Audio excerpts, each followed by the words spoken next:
Hey everyone, we're here with Coach Howard. Coach, how you doing today? Good. How's it going? I'm doing all right. So, when did you realize coaching was something you wanted to do for the rest of your life? Um, it's funny. So I didn't think I wanted to be a coach. I'm an artist, so I like all things creative. But of course I was a point guard when I played. And so typically those are your coaches on the floor. And so I remember my first coaching gig was actually an AAU coach. And I was an assistant coach behind a lady named Tony Gore with Brandon Clay, Peach State. And I liked it. I thought was pretty good at it. And then Winston-Salem State University came a knocking, and that was my first opportunity to coach at the collegiate level. I did high school, and I thought I was going to be like this long tenured high school coach. And I decided, once Winston called and I got, my foot in the door at the college level, I realized, this was, a calling. It found me. If it was up to me, I probably would do something in the art world, something creative. But I think basketball found me, and so it was a calling. Okay. All right. You're from Montgomery, Alabama, I correct? was born there. Okay, so where we from, Coach? Because I can see my folks from Columbia, South Carolina, but I live in Jersey. So, what are we going with? What we going with? I'm from my mama, but we were military, so we moved around a lot. But I Okay. was born in Montgomery, Alabama. So shout out to my Gump folks. But I Mhm. I would have to probably claim Georgia. We Okay. stayed here the most at different times in my life. Went to high school in Georgia, college. And so I would have to claim Georgia, but we moved around a lot. I lived in Germany for 5 years. Okay. Oh wow. Wow. That's Yeah. awesome. Yeah. Fun? Was it fun? I was young and it was cold. I remember the snow. It came up to my chest. We had to wear the snow suits and everything, but the food was good. Hmm. It was clean. I remember it was just being cold, but I was much younger. I, Hmm. I know a little bit of German too. Oh, okay. All right. Yeah. That's dope. That's dope. Um, One word to describe a Georgia basketball player and why? Georgia Southern basketball player. No, no, not for you. Just a player in Georgia. So if I were to ask you, because you play in Georgia, you've Uh-huh. seen a lot of Georgia players. Give me a word to describe one. Like the best word to compile a Georgia basketball player and why. I would say one word for a Georgia player is gritty. I think we're down south. We are Southern girls down here, and we like to grind. And so I would say one word would be a gritty. Hmm. Hmm. You played at Fort Valley, like you said, and then Armstrong. Mm-hmm. Um, had a good career there. You were recruited obviously as a player to play collegiate basketball. Now you are a recruiter yourself. Mm-hmm. Um, what were some things you learned from your experience being recruited that were things you wanted to highlight as you started recruiting players? Or certain things you learned, you know what, that didn't really grab me. That was kind of like a no-no. So I try to make sure my staff doesn't, touch on those things. Yeah. So You know what? It's funny because in high school, I actually was a Georgia Player of the Year, Georgia High School Player of the Year, and recruiting back then was a little bit different than it is now. Now you have social media that can help promote you. Back then, coaches had to get out and see you, right? And so I was recruited by several different schools, but my recruitment was a little bit different. But now, one thing I can take back from when I was recruited was I always remember that the coaches always told me they like, some of the things I did even off the court. So I remember even when I wasn't in the game, I was cheering for my team. I'm a talker. I like to talk. I like to talk trash. I like to hype up my teammates. I Um, love it. so I like players that have a level of swag about them. That they don't take the game too serious, but they're a competitor. And so Mhm. I like to see those things. It's easy to know who can score, who can defend, but who rushes over to help their teammates, who does the things that don't take talent is what I look for. I think I was one of those players that did a lot of the little things that didn't take talent, taking a charge, sacrificing your body, Yeah. lifting your teammate up when they miss a big shot, giving them a high five. We do a lot of touches here in our program where we give a lot of high fives throughout practice because I think spirit raises performance. So I like the intangible things that necessarily don't show up on the stat sheet because that's what kind of player I was. I didn't score a lot of points. I was a defensive player, and so I definitely like someone who likes to get down and dirty, get in a stance. As a women's coach and being a female, we care about looks and lashes and nails and all that stuff, and want to look nice, but I want someone that wants to be on the court and don't care about none of that stuff. Mhm. We gonna get out here, be grimy, be a goon, Yeah. dive on the floor for loose balls. Yeah. I like those type of players. Yeah, great.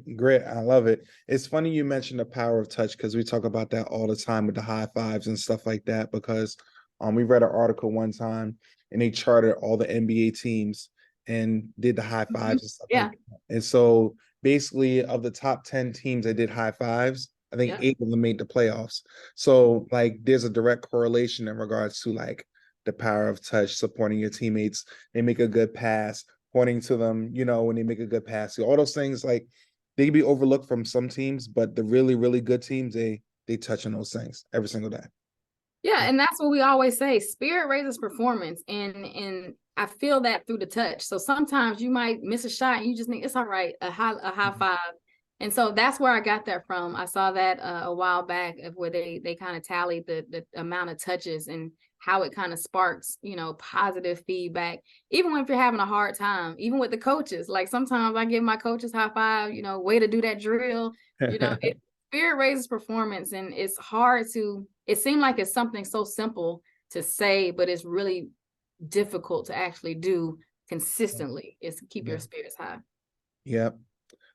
Your first big break, like you mentioned, was at high school level, AAU as well. I coached AAU myself in high school. I coached for the Exodus program, EYBL. Oh, okay, that's a good Yeah, program. yeah, nice little gig for sure. Yes. Yeah, so that's kind of where I started at.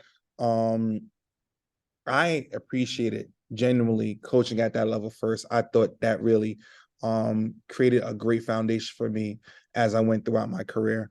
What did you learn during that time? And do you think that coaching at the high school level first really gave you an advantage? Because I've talked to people sometimes, and I think a lot of collegiate coaches sometimes their first head coaching gig is like the big gig. And Mm, so they haven't been put in a spot to make decisions. And yeah, sometimes people, they don't see value in it because it's a quote unquote lower level. But yeah. a choice is a choice. Like, this guy has 2 fouls. Do I sit them? Do I let them play? Like, all those things really do matter. And I think that you learn through, those things through experience. But what do you think about it? Did you think that high school was really important to you? Or, just a stepping stone for you to get where you wanted to go?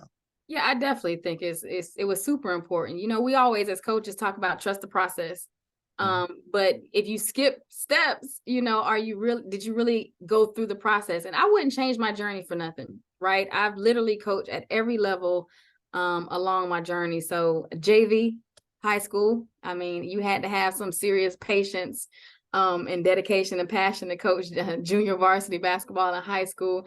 Yeah. Varsity, AAU, Division 3, Division 2, Division 1. I've been an assistant, associate head.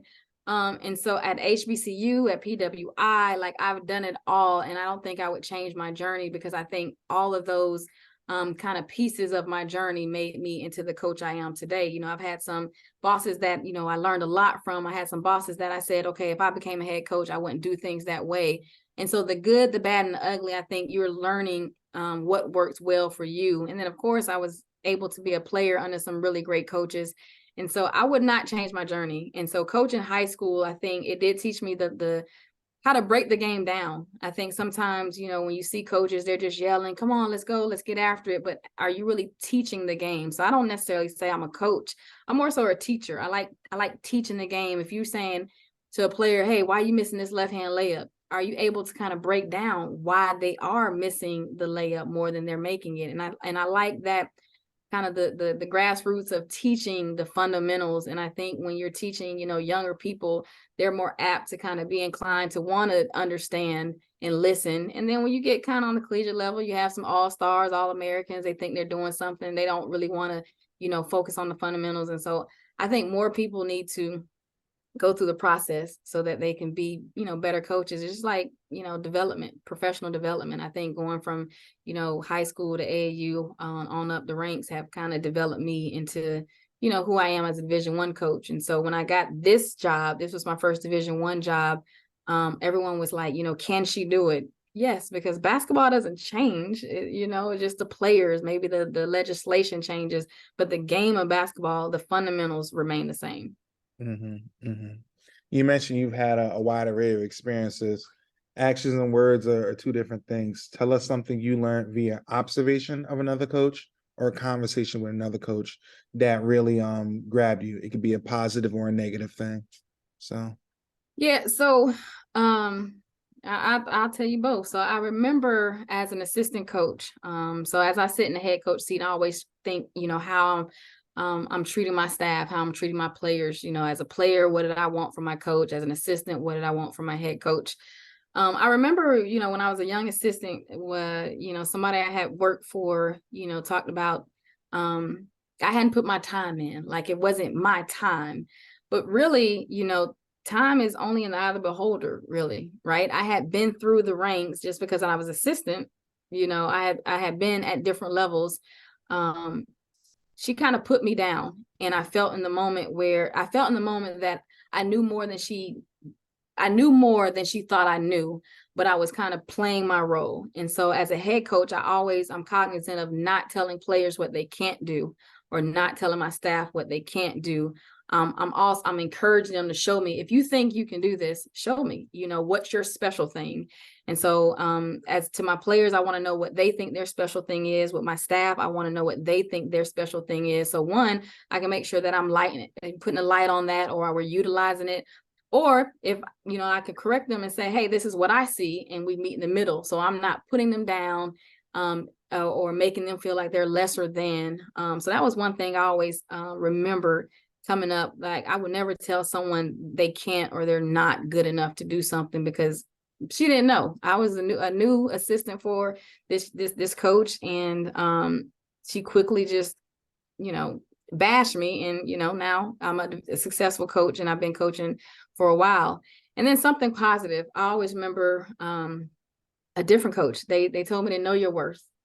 And as a female, as a woman of color in a male dominated industry, sometimes you kind of say, you might second guess yourself of what you're doing, but at the end of the day, like I always say, basketball is basketball. So he always told me, look, know your worth, teach people how to treat you. And so that doesn't mean you have to be, I'm a dominant personality anyway, but I'll also know how to interact with a janitor or a president of a university. I'm going to remain myself regardless of who I'm dealing with and speaking with, but I'm going to make sure I teach people how to treat me. And so it's making sure that I know my non-negotiables.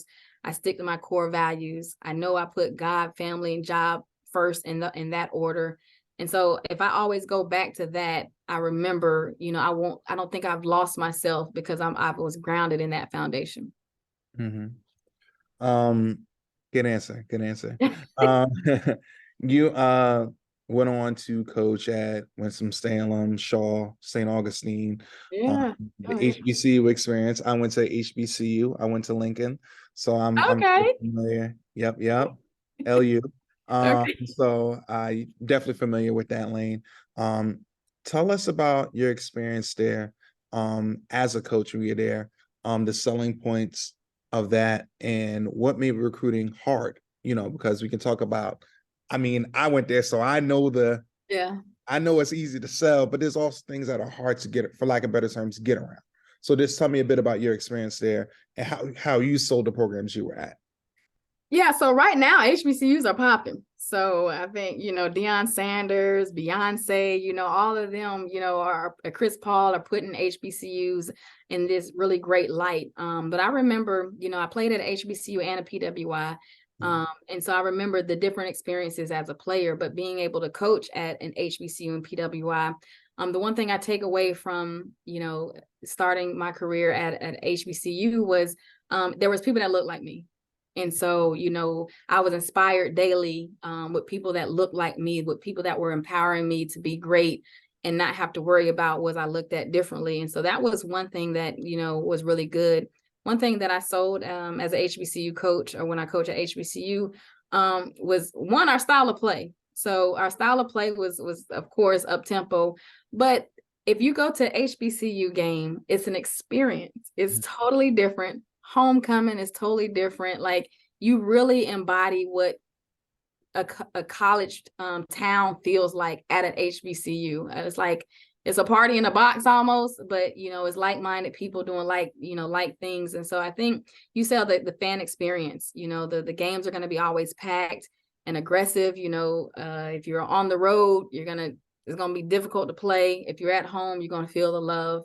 But it's just being able to play with people who look like you, who understand, you know, your backgrounds. A lot of times we recruited second chance kids at HBCUs. And so, you know, it was players that maybe didn't come from two-parent household, weren't really financially stable where they want to be. And so you had like-minded people coming from the same backgrounds, and it was almost like a no judgment zone at a HBCU. But some of the challenges was, you know, the resources. You know, sometimes you don't have, you know, the better facilities or the biggest budgets or the same number of scholarships. And so those are some of the things that were a little bit of a hindrance in recruiting to an HBCU.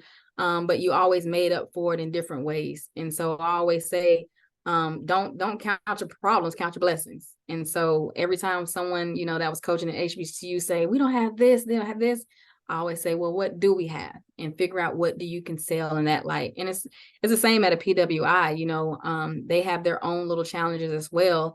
And so you always got to figure out not counting your problems, counting your blessings. Mm-hmm. Mm-hmm. Your first head coaching gig, D3, Salem College. Again, similar, like-minded. I coach D3 too. We just same, we twins. Yeah, we the same person. Yep. People don't appreciate the grind. Like I tell folk all the time, D3, like JUCO, that's a whole nother type of grind. Because we be here talking all day about it, but I love it. But it's a grind. You know, you don't have the staff size normally that you do, and then you're not able to really compensate people. You know, so then you gotta get people that really love it. Yep. Do it for the love, and so that's very, very hard sometimes. Tell me about what you learned there and how that molds you to the coach you are today. Yeah, so it's funny because I was actually nervous. So it was my first head coaching gig, and so that's all I could think about was, wow, I'm a head coach. I didn't really think about, you know, the challenges until the challenges came up. You know, when I first got to, and Salem College is historically is all women's college. So at first I thought that was a challenge, but then I was like, I can use this to my benefit. We sold the sisterhood of being all women's college. But we didn't have practice gear. So I literally started from the bottom, and we end up becoming a national powerhouse in a quick amount of time, a short amount of time. But at Division III, they really care about academics. So I remember one of my first challenges is, you know, I was holding study hall because that was something I was used to as an assistant. We had mandatory study hall, and our AD came in there, was like, you know, we can't make them go to study hall because, you know, this is an academic school. And so I was like, we can't make them go to study hall. But at Division III, they definitely put academics, you know, top tier, and athletics comes way well after that. But so what I end up doing is I figured a way, remember, no problems, just blessings. So I was like, that's fine. So I can have practice. And in my practice block, we would do some study hall stuff in the gym and then go to practice. So it was study hall within our basketball practice time slot, and they was perfectly okay with that. But no, not having practice gear. I remembered I had to drive the bus, you know, to competitions, a little small bus sometimes, to competition sometimes. And so after coaching along a hard game on the road and then have to drive, it was a challenge, but it built me, you know, and I always treated every position, even now that I hold, as if I was at the next level. So when I was coaching Division III, I acted as if I was a Division II coach. When I coached Division II, Division I, now I'm at Division I, I'm trying to coach as if I was at a Power 5 level. And so we had a lot of volunteer coaches at Division III because I wanted our young ladies to feel like they had an actual collegiate staff. And so I had a full staff. I wasn't paying them, but I had a full staff. And so the players felt like they were being, you know, coached by a Division I type of staff. And so I just always treated like that. But it was something that I would never change, because I remember those are some of my best days of, you know, the gym was small. I remember I had to sweep the floor myself. Like you said, JUCO. I never coached JUCO. That's one thing I've never done. My husband's a JUCO coach, but I've never coached JUCO. So I say I did everything, but I actually haven't done everything. But I feel like Division III is kind of similar to JUCO, where you got to wear all kind of hats, and so that is something that definitely molded me. I remember I just did a speaking engagement not too long ago at Brunswick High School for one of my former teammates. She's the head coach there. And I told the young ladies, I went from making $6,000 a year to now six figures doing the same thing, coaching the game of basketball. And had I been too big or too, modest or too, bougie to take the 6,000, I don't think I would be where I am today. And so when I talk about, volunteering to get to where you want to go, I was getting paid a little bit, but it wasn't really anything. I was almost volunteering my time to build my craft, to become a better coach. Mm-hmm. What do you think makes a good job? If you're gonna name 2 or 3 things, what makes a good job? Never money. And sadly, some people go to jobs for the monetary, but it's never money. To me, it's what makes sense for you at the time. I think, like for me, location matters, for me, for my family. Me and my husband are married and our kids are older now. I'm a grandmother, expecting grandmother anyway. And so I like being in the Southeast, right? So I think location, go ahead. From a coaching perspective, you're saying region matters. I definitely think for region matters because you kind of build your niche, right? Like I'm very familiar with the Southeast region. The coaches, the high school coaches, AAU coaches, the JUCO coaches, they're familiar with Coach Howard too in the Southeast region. I also think fit matters. So there's some, head coaches that, care about family, and some people that, want you in the office, from 9 in the morning to 9 at night. You need to know that, if I have a family, if I'm an assistant coach as a female and I have a young child, does my head coach care about, being able to be with my child, my husband, or whatever the case. And so I think fit matters. Style of play. I don't want to go somewhere where I don't necessarily believe in the style of play they're doing. Now, twofold, I think it's good to learn different things, but you kind of got, as you get older in the profession, these are, I'm saying older. Younger, you might have to deal with some things, but as you're older in the profession, I think style of play matters, because you don't want to be selling something that you don't genuinely believe in. And so, some people always like to go work for their alma maters, but I think location definitely matters. I think fit definitely matters. I think style of play definitely matters. Yeah. You went on to coach Columbus State, lead 80 parents there. You were highly successful there too as well. D2, I think it's dope. It's that in-between region. Yeah. I've noticed, and I always tell people this, like, if you're a really good D3 or D2 coach, I kind of feel like a lot of D1 programs kind of duck the smoke. Like there's a lot of smoke ducking across the board, a lot of different, and I call folk out as what it is, like, and I know you're really successful there, and I know that you were probably trying to schedule some higher level teams, and you're kind of getting, a little bit of the run around here and there. Yeah. Tell me about your experience there. Was it hard scheduling games as you got better? Just tell me about it all across the board. Yeah, so it's funny. Columbus State was my first PWI where I was the head coach, and I was actually the first African American coach at Salem, Columbus, and Georgia Southern. So those were some firsts for me along my journey. But this was the first time I took over a program that wasn't at the bottom. So they used to call me the turnaround artist, where I can come in and turn around a program in a short amount of time. Columbus was pretty successful before I got there, but I was able to take it further than it had been. And so we end up winning a conference championship, a region championship, and making it to the Elite Eight. And so that was something that they weren't able to reach prior to me getting there. So that was something new, to see if I could take a already good program and make it even better. But it was challenging to get people to schedule. It's funny because now as Division I coach, I still play Division II schools for that reason, being a former Division II head coach. When I was at Columbus, I wanted to give the smoke to the Division I's. I wanted to see if we could, take their money and win some games. And we did. We got to play Florida State. We got to play Florida State, and that was an eye-opening experience. They dusted us. But it was a great experience for our players. It was a great experience for me. We ended up having Mississippi State and Florida State scrimmage and play inside of our gym because the connections I built with the coaches that we were trying to schedule.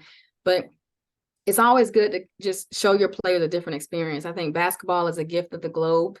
And so you're able to travel and have your teams go around, meet different people, see different places. And I wanted our young ladies to experience that. And so now as a Division I coach, I schedule Division II teams, and some people frown upon that. They say, your strength of schedule is not strong enough. I do it for a totally different reason. I do it to give back because we do, give those Division IIs guarantee money, and it helps with their program. It helps with their experience for their student athletes. And being a former Division II coach, that's one of the reasons why I do that now as a Division I coach. But it is, the more you win, the tougher it is to schedule. You try to get the schedule done early because anytime teams see a 20+ win team, they don't really want to put those kind of teams on the schedule just as yet because you're trying to get wins. But you have some people that take it on and you try to schedule early. That's all I can say. Try to schedule early. Mm-hmm. If I were to sit down one of your players right now and ask them about you, what do you think they would say? They probably don't know who TLC is, but I'm like crazy, sexy, cool. I'm gonna be myself. I'm energetic. I'm a comedian. Business oriented when I need to be. But I would say they would say I'm a little crazy, but I'm cool. I always say I coach all of my student athletes with a firm, fair, and consistent mindset. I'm gonna be firm. I'm gonna be fair, but the one thing they will get is consistency. We set our best player. She was supposed to score 1,000 points here at home, and she had attitude. And I set her. We had all these things planned out for her. When she scored, we had the ticker countdown, kind of how they did LeBron. We, was going to count down her 1,000 point. We had the fans and stuff. So we had all the stuff set to do for her at home. She had an attitude. I benched her. And everybody was like, wow, Taryn was going to score her 1,000 point. And I was like, firm, fair, consistent. I don't care if you're the best player or the walk-on. We got to hold you accountable. And so I think they say that, I'm pretty cool coach. I'm a player's coach. But they know when it's business and when it's time to let your hair down and have fun with me. Mm-hmm. It's been easy. We've been talking about a lot of the high points. Let's talk about the rough times, the rough patches. Okay. All right. Tell me a low point in your career, because we all have them, in which it could be family oriented with your career because the balance is hard sometimes with this, the finances sometimes, because we talk about sometimes the money isn't there. But tell me a low point in your career in which it was a fork in the road moment and you were like, I don't know, this may not be for me. And how'd you get through it? If you have one, you might. Yeah. I have a few of them. Shoot, I've been coaching for a while. So I remember as an assistant coach, before I got my first head coaching job, I actually was taking a hiatus, or I called myself taking a hiatus because I felt like, okay, maybe basketball, wasn't for me. Things weren't working out for me as an assistant coach. I was second guessing, do I really know the game? Do I really love the game? And then you have an AD that took a chance for me to bring me in as a Division III head coach. But I remember that salary, that $6,000 salary. I was like, okay, I'm getting in the dream of a lifetime to be a collegiate head coach, but I'm only making $6,000. Like I kind of felt like a failure. I said, all these people see all this shine, but they don't know the struggle behind it. But then once I started realizing like it's not about the money, and I had been saying that before then. So I was asking myself, why am I now worried about the money now? I think what got me through it was going back to my core values and what I believe in. And then also I'm a woman of faith. And so God got me through. Like it's crazy how God talks to us sometimes, or sometimes you feel a spirit, hear something, see something. It was the moment where I realized that I was complaining about having a blessing. And so I always say I would not complain. That's where my whole count your blessings, not your problems come from. I say that all the time. Count your blessings, not your problems. So anytime I'm having a hard time, I try to figure out what are the blessings that I'm missing because I'm so focused on the problem. I remember coming to Georgia Southern. So many people thought that because this is a rough turnaround. When I got here, we were dead last in the conference. Year one was rough. It was not my recruits on the roster. I like an up tempo, in your face type of game. The young ladies that I was coaching at the time was recruited by the last staff, and they were just different from what I expected. And I remember the parents was on my head, the fans was on my head. They thought Georgia Southern hired the wrong person. They thought I didn't know what I was doing because I was Division II coach. And I remember it's crying in this very office, like, I just left a beautiful job at Columbus State. We was going to national tournament, winning, conference, competing for championships. Why did I leave there to come here? And I just remembered saying, but it's a blessing because I'm the first African-American female coach. The AD took a chance on me. So I started just realizing what my blessings were and not worrying about the naysayers. And then we end up, of course, winning more games than I had done in the previous 3 years, my first year, but it wasn't my standard, but it was better than what they had been. So instead of looking at it from that perspective of, we only won, I think it was 7 games that first year, but they had only won two before that. So I was like, okay, so I did better. So it's all about finding the blessing and not the problem. And that's what kind of gets me through any time that I kind of hold my head down. And it's being vulnerable. The one thing about us, especially women and women of color, we always try to be strong. I don't try to be strong all the time because it's just not realistic. I know I'm going to have tough moments. And so it's allowing yourself to have the tough moments so that you can get through it. Mm-hmm. You told me you have a written note in your office that says "not on my watch." Is that correct? It's right here. It's right there. Okay. All right. Awesome. Yes. I don't know if you can see it, but it's right there. So it's ready, Coach. I'm ready. Yes. I'm ready. I'm ready. I know you. What does that mean to you? I keep this up. So April 1st, 2019. My very first day at Georgia Southern, there was nothing in the office. I printed this off and I circled where Georgia Southern was and I wrote "not on my watch." I signed it and I wrote "take flight."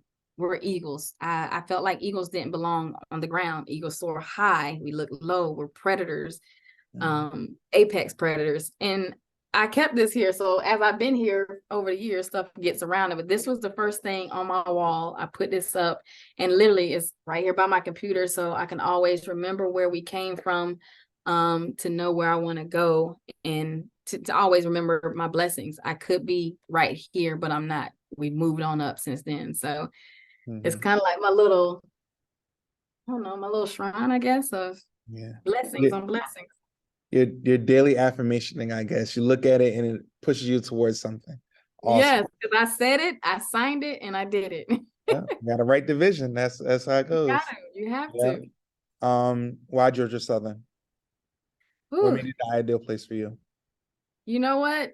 Why not? Right? I never sought out to be a Division I coach. Remember, I told you I thought I was going to be this long tenured high school coach, but my faith, I believe that God has my steps already ordained, and there's been several jobs that I've wanted. And so it seems like every job that I try to go get, I don't get. And so Georgia Southern came after me, and it's always good to feel wanted and needed. And if I wasn't coaching, I told you I'd be an artist. It was like a blank canvas for me. It was, dead last, no expectations. You win, 3 games, you look like the best thing since sliced bread. But it was a place where I can put my stamp on a program at the Division I level. I want to go somewhere where I can build a culture of success and not at the mid-major level. Like I want to get us as a mid-major competing on a national scale. So it's almost like the Gonzaga effect. No one used to know who Gonzaga was or how to say it. And now, it's almost like a household name during tournament time. And that's what I want to do at Georgia Southern. I'm pretty much from Georgia, went to high school here, was Georgia High School Player of the Year, played college here. I'm an alum. So, I'm back home. My family is close by. So my tangibles that I said, location, fit, my family's close by, and it was just the right thing at the right moment for the right person. And everything married up for me. And so it was like a win-win for me. I've been extremely blessed and happy to be here and continue to be successful. Awesome. Awesome. Yeah. Describe your defensive system in one sentence. I can describe it in one word. Okay. What is it? Swarmification. Wait, what? Hold up. Get your pen and paper out, people. Oh. Swarmification. Can you guess what that means? I need to know, please. So Please. in our locker room, I had a sign made. It's huge too, and it says swarmification, and it's a swarming and suffocating defense. And so it's a word that I coined as swarmification. I want our defense to do just that, whether we're in zone, man, half court, full court. I want to bother and interrupt and disrupt opponents, everything, their transition offense, their half court offense, their best players' rhythm. And so I always liken it, if someone put a bag over your head, you know, how hard would you fight to try to get that? I want our defense to feel like it's suffocating offenses. I want it to feel like it's swarming offenses. Like, you know, once I get the ball and pass it, it's like, I want them to feel like it's 7 or 8 players on the floor at all times, and it's not. So swarmification, that's in one word. I love it. I love it. I love pressure defense. When I die, it's going on my tombstone. I love the press. That's something I love to do. So I don't believe in nobody walk the ball up the floor. That's against my religion. So I'm really. Yeah. But see, you would think that would be me, because as a player, in high school and in college, that's what we did. But I like to change it up, because I think at some point you maybe can get, like, the press is usually designed to catch you off guard, pressure bust pipes. We press now. We full court, we 3/4, we half court. I seen it. I change up our defenses because I don't want you to be able to scout what we're gonna do. I even invented a defense, which I can't tell you about because I'm gonna copyright it or whatever, get it. So I made up a defense that we ran, and if you want to know what it is, and only Georgia Southern getting the runs secret sauce. You can't get the secret sauce. I can tell you offline, maybe you can run it, but your offense is dynamic. You're averaging like 80 points per game. Describe your offense. It's like me. With my offense, we're gonna have fun. Like, I do not, now you talk about walking on the ball, I'll sit you down for walking on the ball. I like movement. I like to score within the first 6 seconds of the shot clock if we can. So it's like organized chaos is what I call it. To the naked eye, it looked like we're just playing pickup basketball, but to our young ladies, we understand exactly what's going on. So there's a lot of transition action in our offense. I want to score at least 20 points per quarter if we can. And so I want an entertaining, exciting brand of basketball. Now, we do have some half court sets, but our objective, our goal is try to score within the transition, the first hit in 6 seconds or the secondary. I don't want to really stop and have to execute a play. Sometimes people think when you score a lot of points, you're playing fast, but you're also playing inefficient. How do you maintain efficiency at that speed? Because I think there's like a method to the madness, as my coach would say. So what are some things you work on, you know, to make your team? Is it more like heavy skill development? Is it something within your system? Is it, you know? It's a little bit of both. I think that's why I said it's organized chaos. It seems chaotic, but no, it's extremely detail oriented. In the individual workouts that we do with, you know, position work, and our team drills that we do, everything is timed. So, you know, we have to play with purpose. So everything we do, you have to understand why you're doing it.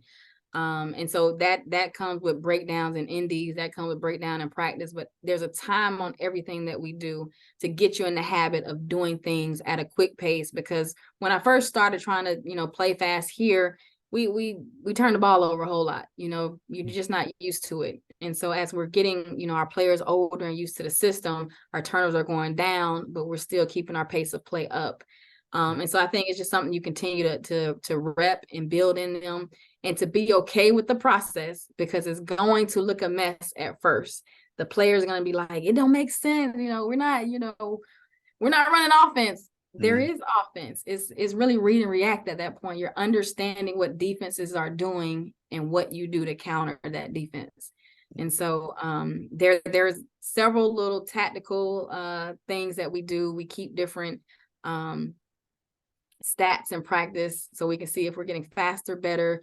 We always say vitamin E is our energy, effort, and efficiency. So of course we want to have energy in practice. We want to have effort, but that efficient part is what you're talking about. Like, how efficient are we? And so we keep different efficiency rate rankings on, free throw points. How many points are we giving up? Because playing fast, you also end up having to play defense, right? A lot.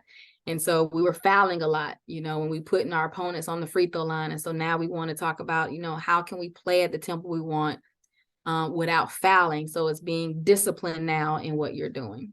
Mm-hmm. Couple more questions, Coach. Yeah.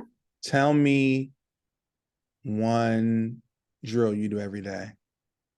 Like, there's a drill, like, y'all know the vibes. You get in here, we're doing this. Every day it's on the schedule, or at least every other day, it's coming. Is there a drill that you do that you live by? There's two drills, SDP and Bulldog. So fundamentals never change, and our players hate it, but ask me, do I care? Go ahead, ask me, do I care? No, I answer, I don't care. SDP is just that: shooting, dribbling, and passing. We're going to do this drill every single day at the start of practice. It's the fundamentals. It's not going to change. The players can do it for warm-up before we even get there as coaches. But it's something that it's something we put together that I think I started this at Livingstone College, where I said the fundamentals are never going to change. So we're going to get shooting, dribbling, passing, but there's a series that we do it in that the players are aware of, and they go through it every single day. And then we always open up with defense. So Bulldog is a defensive drill that I got from Mississippi State, hence the name Bulldog, where it's a transition defensive drill that we're going to do just to get us in the habit of getting up court, moving our legs, putting air in the ball on offense. And so we're going to do those two drills every single day. And the players think, like, why do we do this every single day? They don't even know they're getting better at it. They're getting more comfortable at it. They just think, why are we doing these drills every single day? Okay, cool. All right. So Southern plays Troy. I go down to see a game. You guys knock Troy off, a good win. I get in my car. I'm about to drive off. What do you want me to feel like about your team? Like, Georgia Southern is this? Like, what's going to be in my heart when I'm driving off? I want you to feel like, I'm not a big wrestler fan, but what's the guy that says, woo? I don't know. Ric Flair. Yeah. Okay. I want you to feel that. I want you to feel like you played with us. And so, and this is some of the things that I have heard. We actually broke a season ticket sales, attendance record. So we've done all that here too. And the people say that they feel the excitement. And so it's coming from our fast-paced offense, and then our swarmification defense, which we still got to work on. But I want you to feel like Ric Flair, like, woo. I want you to feel like you played with us, because you was cheering. Like, you couldn't sit down because there's too much to cheer for. And so I want you to know that the girls play hard. We pretty much play everybody. So at first it was hard for people to know who was our go-to players, because how hard I want our players to play. You're going to get tired. Our fifth, sixth, seventh, and eighth, or excuse me, our sixth, seventh, and eighth person is just as good as our first, second, and third person. And so everyone is getting to know our entire team and not just our top 5 or 6 players.